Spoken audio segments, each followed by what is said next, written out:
but we're not in the game to take punishment. He was turning this guy all night, and this guy know he didn't win. And was he tough? Very tough and rugged. Shakur, shut me up. Real quick, Shakur. I'm right here. Shut me up. Shut me up. Hello. For real. I don't know why. Just don't cry, bro. Don't cry afterwards. I don't know why. Please don't cry. All right, he'll take it on the chin. He'll be all right. You gonna cry, man. Now watch this. Man, watch January 31st. Pound for pound list, man, after the fight, I want you to talk everything you've been talking since I've been baby. I can't wait, I'm gonna show you. And I wish it was tomorrow, man. I wish it was today, man. Man, we could. I'm ready right now. Shut you down. I'm ready at any given time. I'm tired of your mouth, bro. Bro, you not like that. Floyd Mayweather responded to Teófimo López at the press event, essentially pointing out that loud words don't matter when skill and focus enter the ring. I'm locked in. I put in the work Saturday night. All of my work is going to take care of itself. So could bring whatever he want. He can come in pressure, do whatever he got to do. He's just going to bring out the best in me. You fight, man, because you just want everybody to think you're the best, man. You never fought nobody. Senior, do not fall when you get in the ring this Nobody time, like bro. my son. I don't want to see Nobody that. like my son. Stay on your feet. Bro, he faster, quicker, smarter. Gotta have it in control. More entertaining. More entertaining. Flashy. Shut up, man. Bigger. That double stepping that you do, bro, I got that shit You're figured so out. mad. I'm under your Keep on skin, I know double that. stepping. Then Teófimo Sr. stepped up with total certainty, claiming they'll defeat Shakur and shut him down just like Lomachenko got shut down. Like they've already written how this story ends. Okay, I don't think y'all did either. Oh, so you gotta show it, baby. I don't think y'all did either. I ain't see. Not on my son. I ain't see Lomachenko throw no punches. You never been on a big stage like this. I didn't see Lomachenko throw punches for 6 rounds. You never been on a big stage like this. I didn't see Lomachenko throw punches. Because we froze him. Okay, you gonna see. We gonna freeze you too. You better not throw the towel in. Come on, man. You out of your mind. Okay. My son fought without no air. My son fought without no air against Cambosis. You can't fight for your son. You can't fight for your son. You gonna tell me, man? Come on. You can't fight for your son. I bet you gonna quit. Yeah, okay, you gonna see. All right? That's when everything changed because Shakur didn't yell. He grinned and stated he's going to reveal Teófimo's weaknesses. And that quiet certainty landed stronger than any verbal attack. Where are the weaknesses? Where are some of the weaknesses in his game? A lot of the weaknesses is in his mental. I think it's more mental than anything again. I'm going to expose it. You said in your last fight that you proved you were a dog against William Zepeda. What do you want to prove in this one? That I'm the best. I want to show the world that I'm the best. After this fight, I want to be considered top 5 pound-for-pound fighter in the sport, and I can't wait to show it. You sensed the difference immediately. One team promoting belief and boldness, the other team promoting certainty. It quit feeling like competitive banter and became conflicting approaches. Force versus accuracy. Volume versus mastery. What was it about Teo that you gave yourself like this is the one I want him, right? Because I'm sure you at a point where you got options, like you could pick, you could pick and choose. Yeah, I know. Why? What was it about him that you was like, all right, this is the one? What made you want to? He's on top of his game, bro. I said his last fight in front of New York City. Times Square, yeah. He fought Arnold Barboza. He was sharp. He was stacked. What's my boy name that was dead to? One of the 5-4 kings, whatever they want to call it. So he on top of his game, bro. So if I see somebody on top of their game, my competitive edge just kick in. It's like, okay, I already vision right then and there that I want to fight him. Like I want to be in front of him and see how my style do with his style. So it's more so just who the best. They both carry serious confidence. Obviously, I believe Teófimo is physically stronger and more athletic than Shakur. Teófimo understands the sport well, but Shakur, I believe he's a smarter and more technical boxer. I'm not calling him rigid or predictable, but he's experienced and composed. Can't be too technical with Shakur. You gotta make it a little ugly. You gotta make it a little ugly. If you try to be too technical with Shakur, it could be too long of a weighted chess match. You know, certain people don't want to see that. They don't want to see pop shots. You know what I mean? They want to see good action. I have yet to see, and I think you could attest with me, I don't think we have seen Shakur face anyone higher than who he's gonna face next, and that's of me. So I definitely, commend him at least for stepping up to the plate. I believe he's mentally more developed. He doesn't cross lines or gamble unnecessarily. Often you'll watch him face tougher opponents and it becomes a slower-paced fight somewhat. That's why people keep criticizing him. He's a cautious fighter against Teofimo. I believe that he's going to stay cautious. I think it's time. I think it's really that time for him to really take his first loss and, me whoop his ass to the point where either he quits on the stool or I can knock him out. You really believe that, because everyone will say, oh man, Shakur is probably one of the best defensive fighters in the game. You really believe you can stop Shakur Stevenson? Yes. And just because he's a cautious fighter, it doesn't mean that he lacks timing in his execution.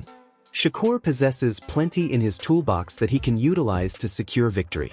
Same goes for Teofimo.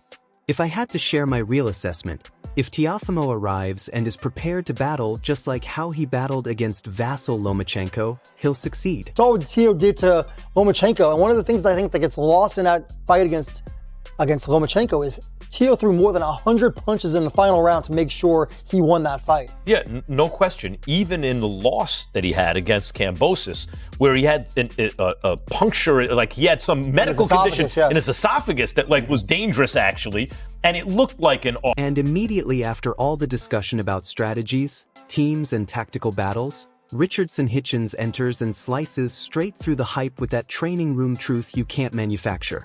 Richardson stated it directly. He's known Shakur since childhood, staying overnight in training facilities, sparring at crazy times, improving constantly before anyone paid attention. Me and Shakur became really close at a young age. I think we was about 13. Yeah. And me and him started off beefing at first, because I was one of the guys that was like, I started boxing a little later than guys like Shakur. I started boxing like 12. Oh, okay. Shakur and them guys was boxing like at 5, 7 years old. And that's significant because when he claims Shakur is operating differently, it's not bias, it's experience. When Hitchins claims Teofimo is talented but not on Shakur's technical level, that's not insult. That's insight from someone who's existed inside Shakur's patterns and endured it.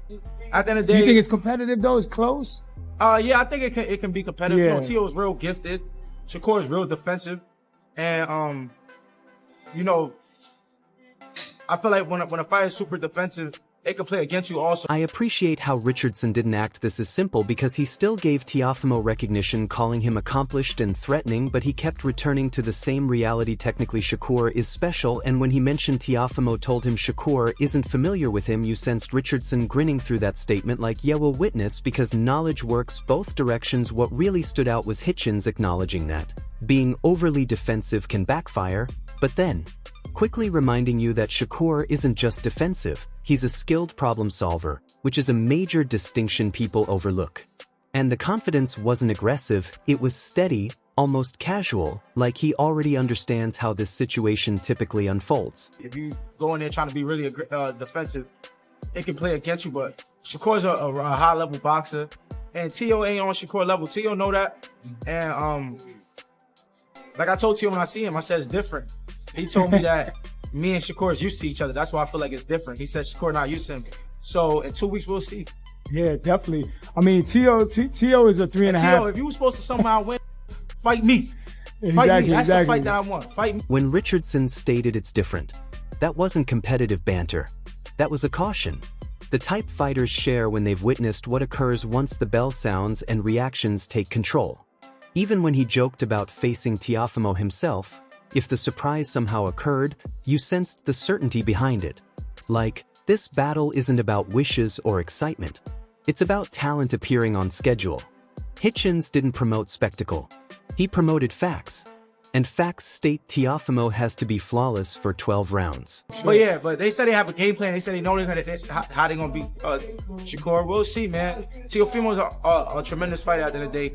I got to give ultimate respect to him because he is one of the most decorated young fighters in the sport today. And it's not going to be an easy task for Shakur, but I just feel like Shakur, when it comes to boxing, Teofimo's not better than him, so it is what it is. And immediately after Richardson described this as a talent difference you only grasp if you experienced it firsthand, Gary Russell Jr. arrives sounding like the person who's witnessed both approaches and isn't moved by flashy moments.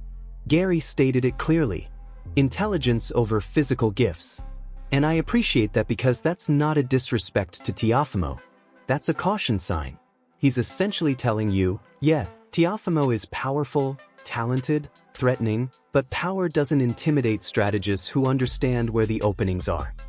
At the same time, Gary didn't soften it for Shakur either, because he directly stated, this becomes messy if Teofimo applies organized aggression. And that description matters. Gary wasn't discussing reckless attacks. He was discussing pressure with intention. 4 or 5 strikes, reducing space, landing first, making officials pay attention. When Gary mentioned Lomachenko, Gordo, when he fought Lomachenko, if he fights Shakur the way that he fought Lomachenko, that will somewhat poke holes in Shakur's game as far as allowing him to dictate the ring, dictate the revenue of the ring. You know, he have to mash the gas, like I say, in spurts. Push Shakur in the defensive, make him want to be defensive, make him question when he punches. And another thing, he has the ability to hurt Shakur. And I agree with him here because Shakur doesn't desire extended physical battles. He desires clear observations, resets, distance. Gary stated if Teofimo can push Shakur onto the retreat and make him defensive instead of aggressive, the perception shifts quickly and boxing relies on perception whether we accept it or not. But then Gary reversed it immediately because he also acknowledged if Teofimo holds back, hesitates, and plays safe, Shakur will turn him into a lengthy, painful night that feels like 12 rounds of ignored messages. What really caught attention was Gary claiming Teofimo can damage Shakur, but not necessarily the opposite because that alters the danger calculation completely. Still, he favored Shakur because intelligence tends to last longer than bursts. This wasn't avoiding choice. This was complex reality. Gary's essentially claiming the battle isn't about who's superior. It's about who maintains their approach under stress. I always say intellect over athleticism. You know, I will always choose intellect over athleticism. In my personal opinion, if I had to choose somebody, I'm more so leaning towards Shakur. But I still feel as though it's a 50-50 fight. I feel like it's a 50-50 fight. I feel like Shakur, his game plan is to fight the way that he fights. And immediately after Gary Russell Jr. placed that whole intelligence versus aggression strategic board on the table, Gabe Rosado enters and somehow makes it more intense without getting louder, which is notable. Gabe stated something that remained with me instantly. These fighters are title holders who still compete like they're attempting to prove something, and that's risky on both parts. That's not compliment, that's a caution. When Gabe discusses this being a high-level strategic battle, I don't sense patience, I sense pressure, because neither Shakur nor Teofimo is designed to relax when ego gets activated. Gabe favoring Shakur isn't about preference either. It's about evidence. He mentioned the Zepeda battle like, oh, you wanted to witness the inside? Here you go. And that's significant because Shakur didn't just remain there. He took hits, responded back, attacked the body, and still didn't abandon himself. That's not leaving your approach, that's growing it. And when Gabe claims people doubt whether Shakur had the aggression, I almost chuckled because nothing makes supporters louder than discovering they misjudged someone. Shakur didn't threaten. He proved. Gabe also stayed honest about Teofimo, calling him exceptional. Shoot, man, that's a great matchup. You got two guys, they got great skills, but are both really hungry. It's like they're champions, but they fight like they're prospects or contenders. You know what I'm saying? So I don't see Teofimo taking a step back, and I don't see Shakur taking a step back. Even though they have the ability to box, but I see this being a high intense chess match. You know what I'm saying? Who do I favor? It's tough, man. I think Shakur is a great boxer. But the section where Gabe really shifted the discussion was when he discussed the intelligence behind Shakur, because that's where this battle starts becoming unfair in subtle ways. Gabe directly stated having Crawford Ward and that whole championship strategy group around you is an advantage you can't calculate with statistics. And he's correct. That's not just guidance. That's knowledge speaking in your mind during training, during rounds, during uncertainty. I appreciate how Gabe didn't claim Shakur succeeds because he's superior. He claimed Shakur succeeds because he's prepared from perspectives Teofimo might not even notice coming yet. You can be athletic, explosive, gifted, but if the other fighter is being developed by people who've answered every challenge before, that's stress. And we can stay here and debate technical matchups all day. But Gabe is essentially telling you this battle might be determined before the bell sounds in discussions, modifications, and reactions built over years. That doesn't promise anything, but it clarifies why so many fighters keep favoring Shakur. But Teo's that dude too, man. But I would lean a little bit towards Shakur. Why so? Just because he showed a different element in what he did against Zepeda. He showed, all right, y'all want to see me stand in the pocket, I'll stay in the pocket. He stood in the pocket with Zepeda. He broke him down to the body. Yeah, I mean, combinations, had good defense, took shots, and showed that he could take a punch. So people haven't seen that side of Shakur, and he demonstrated that. So he got the dog in him. So everybody questioned it. He showed. Teofimo brings power, athleticism, and that explosive confidence that one exchange can change reality, while Shakur brings patience, accuracy, and a structure designed to make opportunities vanish before they're created.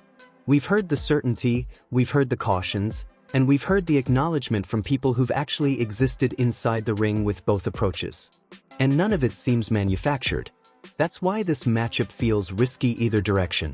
Because if Teofimo creates aggression on his conditions, evidence tells us he can challenge elite boxers. But if Shakur maintains the battle inside his structure, mastery quietly suffocates energy. There's no simple solution here, just outcomes. Share your perspective in the comments. Let's genuinely discuss it. And yo, don't ever forget to like, share, and subscribe to Boxing Bloodline. See you in the next one.